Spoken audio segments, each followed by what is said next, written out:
I went through 3 years of severe clinical depression, including an attempt to take my life. Now, obviously, I didn't succeed and I survived, so I'm glad to say that now. I wasn't so happy at the time, but now I'm really glad I survived.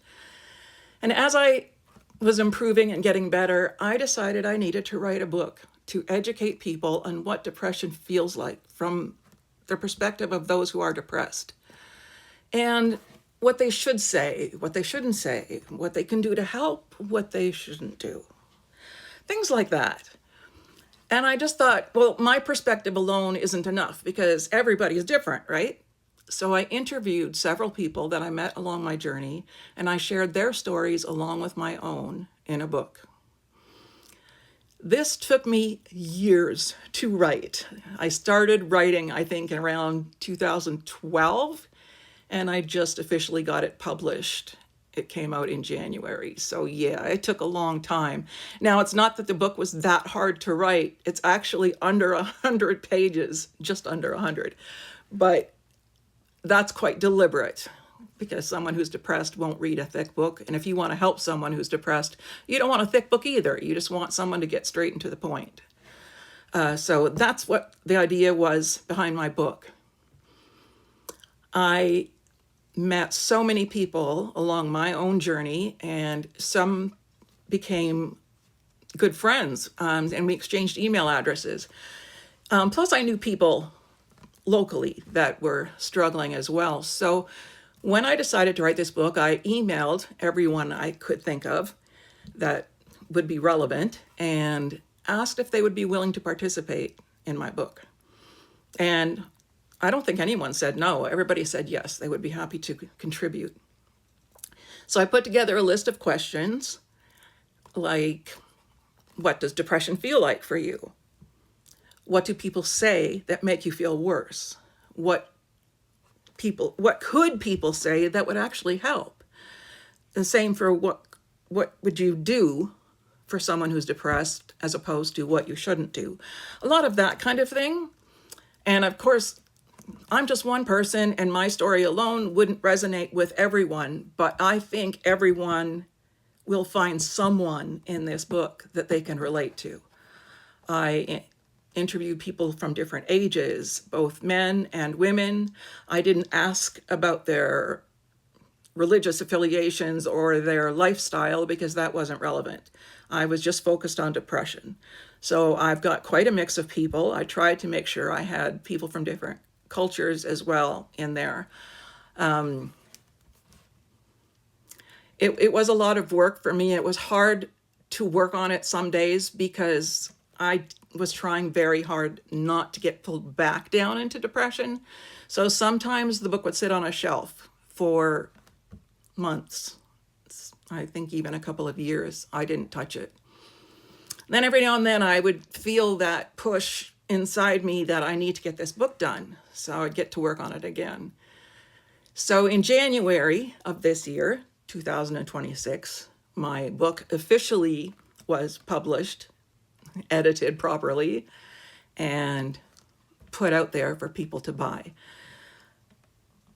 It's been quite a journey writing that book. I mean, it was both therapeutic as well as hard, but I'm so pleased that I got it done. And I've shared my story on so many podcasts already, and I've got lots more lined up. I will post them here on TikTok when I can. I don't always know when the podcast goes live because the person leading it has to edit it and fit it in with their schedule. Anyway, so when I have a live podcast or a video of a podcast, I will post it here for people to see. But I really want to reach out to people who are depressed and help in any way I can.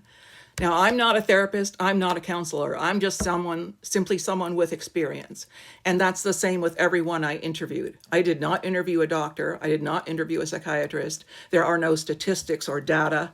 There is simply real people with real stories. And it's a very easy read. It's separated in chapters, and it's honestly, you could probably breeze through my book in an hour or a little more. I don't know. It depends how fast you read, but it's an easy read. Or you might want to read it very slowly and ponder each question yourself. And I put room in the book with lines for you to write on so that you can answer the questions yourself. If you get an ebook, obviously that's a little harder. I don't know if you can write in an ebook. Maybe some of you know how to do that. But if you don't, you can just journal. That would work just as well for you because it's just for yourself.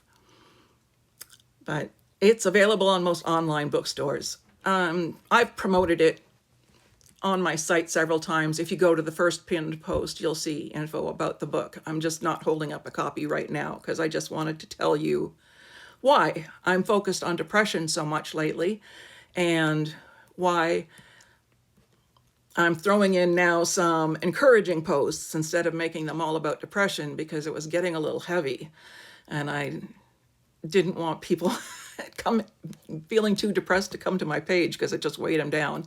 So I'm going to start posting some things that I've learned and hopefully help those who are depressed and those who care about someone who's depressed but just don't know what to do.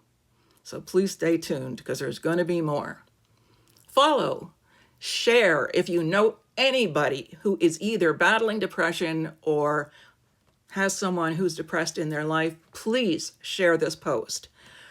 And please join my page and then you won't, or follow me and you will see lots more.